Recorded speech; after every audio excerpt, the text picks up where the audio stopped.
இதுதாங்க மதியானம் எனக்கு சாப்பாடே. வேறு எதுவுமே சாப்பிடல. ஏன்னா டயட்டிங்கில் இருக்கிறேன். அதான் இந்த ஒரு பீஸ் சப்பாத்தி இதை சாப்பிட்னா அவ்வளோதான். இதுக்கப்புறம் நான் எதுவுமே சாப்பிட மாட்டேங்க. வேறு எதுவும் கிடையாதுங்க. ஏன்னா அப்படி டயட் இருந்தால் தான் நல்லதுன்றாங்க. என்ன பண்ணுறது?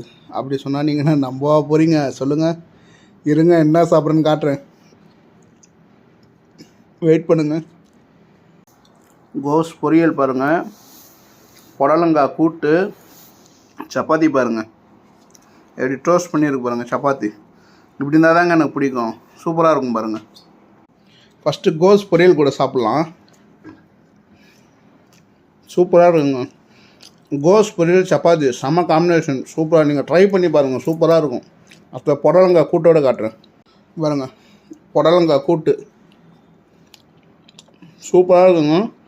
புடலங்காய் கூட்டு வந்து உடம்புக்கு அவ்வளோ ரொம்ப நல்லதுங்க. பாய்.